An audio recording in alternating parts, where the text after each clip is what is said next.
Welcome to my channel set tax சேனலுக்கு உங்களை அன்புடன் வரவேற்கிறேன். மார்ச் மாத சிறு சேமிப்பு நான் 1ஆம் தேதியிலேருந்து பண்ண ஆரம்பிச்சிட்டேன் ஃப்ரெண்ட்ஸ். அதோட அப்டேட் தான். மொதல் 10 நாளைக்கு வந்து நான் எப்படி சிறு சேமிப்பு பண்ணேன் அப்படிங்கிறத தான் இந்த வீடியோவில் நான் சொல்ல போகிறேன். வாங்க நம்ம எல்லாருமே சேர்ந்து சேமிக்கலாம். நீங்களும் வந்து இந்த சிறு சேமிப்பு மணி சேவிங் சேலஞ்ச் எல்லாம் செய்ய ஆரம்பிச்சிட்டிங்களா அப்படிங்கிறத மறக்காமல் கமெண்ட்டில் சொல்லிடுங்க. நான் சிறு சேமிப்பை வந்து பார்த்திங்கன்னா 3 விதமாக சொல்லிடுறேன். ஒன்று வந்து மணி சேவிங் சேலஞ்ச் உங்கள் எல்லாருக்குமே தெரியும். ரொம்ப ஷார்ட்டாக சொல்லிடுறேன். ஒரு நாளைக்கு நீங்கள் எத்தனை செலவு செய்கிறீங்களோ அத்தனை தடவை சேமிக்கணும். இப்போ காய் வாங்க போகிறீங்கன்னா ஒரு அமௌண்ட்டை சேமிச்சுட்டு, அது 10 ரூபாயாக இருக்கலாம், 5 ரூபாயாக இருக்கலாம், 1 ரூபாயாக இருக்கலாம். நம்மளோட வருமானத்தை பொறுத்து ஒரு செலவு செய்யும் பொழுது ஒரு தொகையை நம்ம சேர்க்கணும். அந்த மாதிரி இப்போ நான் இந்த 10 நாளில் வந்து நான் 50 செலவு பண்ணியிருக்கேன்னா 50 முறை நான் சேமிச்சிருக்கணும். அதுதான் ஃபஸ்ட்டு மணி சேவிங் சேலஞ்ச். செலவு செய்யும் பொழுது ஒரு சிறு தொகையை சேமிச்சுட்டு செலவு செய்யணும். ரெண்டாவது, நம்ம எல்லாருக்குமே தெரிஞ்ச சில்லறை காசுகள் சேமிப்பு.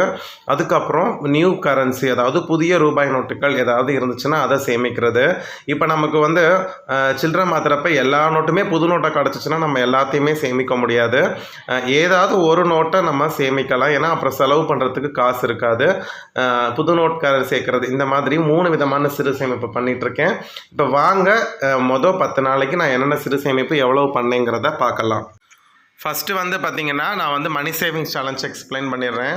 பாருங்கள், 10ஆம் தேதி வரைக்கும் நான் எழுதின வரவு செலவு கணக்கை நான் க்ளீனாக எடுத்து வச்சுருக்கேன். இப்போ ஒவ்வொரு செலவு கிட்டத்தட்ட பாருங்கள் எவ்வளவு செலவு பண்ணியிருக்கேன்னு. கிட்டத்தட்ட 26 செலவு பண்ணியிருக்கேன். அப்போ நான் வந்து 26 முறை நான் சேமிச்சிருப்பேன். ஒவ்வொரு செலவு பண்ணும்போது ஒரு தொகையை போட்டிருக்கேன். ஃபஸ்ட்டு பாருங்கள், பெட்ரோல், ஸ்நாக்ஸு, நான்வெஜ்ஜு.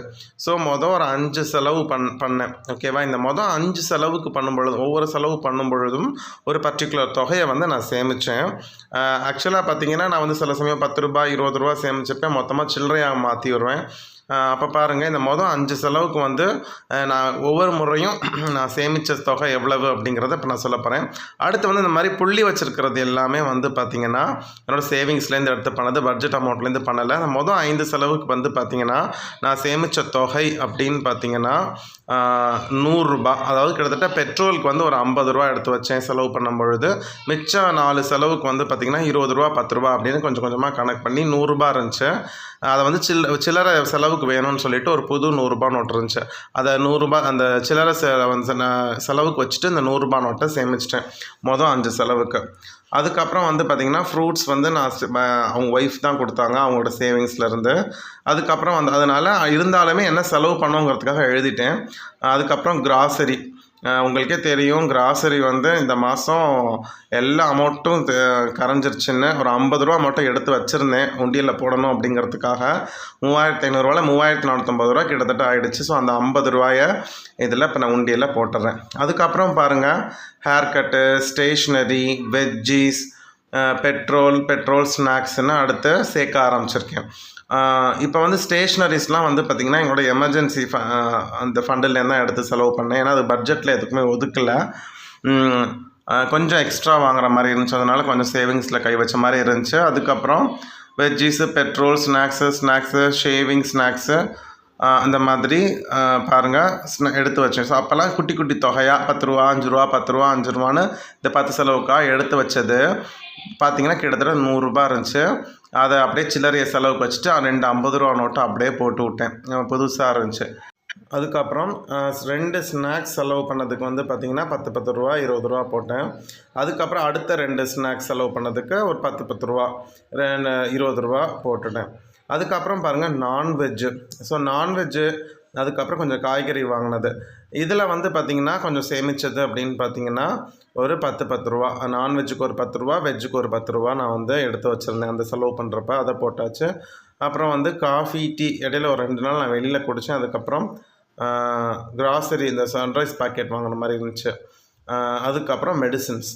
இதை தவிர்த்து பார்த்திங்கன்னா இந்த செலவுகளுக்கெல்லாம் வந்து பார்த்திங்கன்னா அந்த 3 செலவுக்கும் சேர்த்து நான் ஒரு அமௌண்ட் எடுத்து வச்சுருக்கேன். அது எவ்வளோ அப்படின்னு பார்த்திங்கன்னா 10 ரூபா.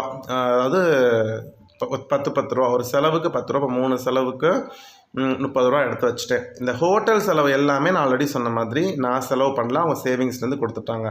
அடுத்து சில்லறை காசுகள் சேமிப்பு. சில்லறை காசுகள் சேமிப்பு என்னென்னைக்கெலாம் ஒவ்வொரு நாளும் வந்து கிடைக்க இந்த உண்டியலில் போட்டுருவேன். இது பார்த்திங்கன்னா போன மாதமே பாக்கி இருந்துச்சு இல்லையா, ஒரு 9 ரூபா போட்டு வச்சுருந்தோம். ₹1 நான் போய் இது மாற்றலை, அப்படியே இருந்துச்சு. அப்புறம் இந்த மாதம் ஆரம்பித்த உடனே கிடைக்கக்கூடிய சில்லறைகள் எல்லாம் ஒவ்வொரு நாளும் வந்து நைட் சமயம் நான் போட்டுருவேன். எப்பப்போ வீடியோ எடுக்க முடிஞ்சோ அப்போல்லாம் எடுத்துட்டேன், உங்களுக்கு குட்டி குட்டி கிளிப்ஸாக போட்டிருக்கேன். இப்போ நான் மறந்தாலும் பார்த்திங்கன்னா வீட்டில் இருக்கக்கூடிய 2 பிள்ளைங்க நினைப்படுத்திடுவாங்க. சில சமயம் மறந்துடுவேன் ஒரு அன்றைக்கி நைட்டு போடுறதுக்கு. அதுக்கப்புறம் பார்த்திங்கன்னா சேர்த்து வச்சு கொண்டாந்து பாக்ஸில் போட்டுருவோம்.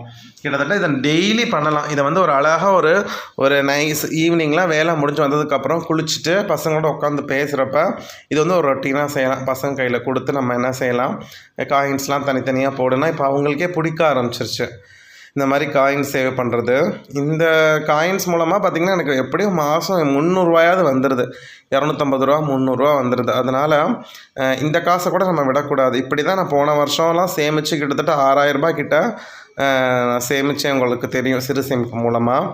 இப்போ ரெகுலராக அந்த சிறு சேமிப்பு ஒவ்வொரு வாரமுமே நான் அப்டேட்டடாக உங்களுக்கு போடுறேன். 2 வாரம் இல்லை 3 வாரம் போட்டுடுறேன்.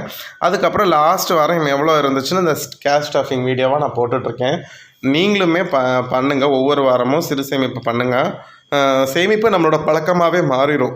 கொஞ்சம் கொஞ்சமாக நம்ம ஒரு இடத்துல காசு சேமிக்கும் பொழுது உண்மைக்கே அந்த கடவுள் வந்து ப்ளஸ் பண்ணுவார். ஓகே, ஒரு ப்ராப்பராக நம்ம சேர்க்குறோங்கிறப்ப அந்த இடத்துல அந்த பணம் வந்து பெருக ஆரம்பிக்கும். நம்ம ஒரு விஷயத்தை சின்சியராக செய்கிறோம் இல்லையா, ஒரு எந்த விஷயமும் ஹார்ட் ஒர்க் பண்ணி கடவுளோட பிளெஸ்ஸிங்கை நம்பி செய்யும் பொழுது கண்டிப்பாக அங்கே வந்து கடவுளுடைய அனுகிரகம் இருக்கும்.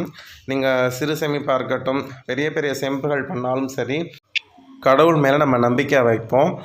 உண்மைக்கு கடவுள் வந்து நம்மளை ப்ளெஸ் பண்ணுவார். அதே மாதிரி நம்ம ஒரு காலமும் நம்ம மற்றவங்களோட காசுக்கு ஆசைப்பட மாட்டோம். அதை வந்து நம்ம எல்லாருக்குமே நம்ம அதை ப்ராப்பராக ஃபாலோ பண்ணுவோம்.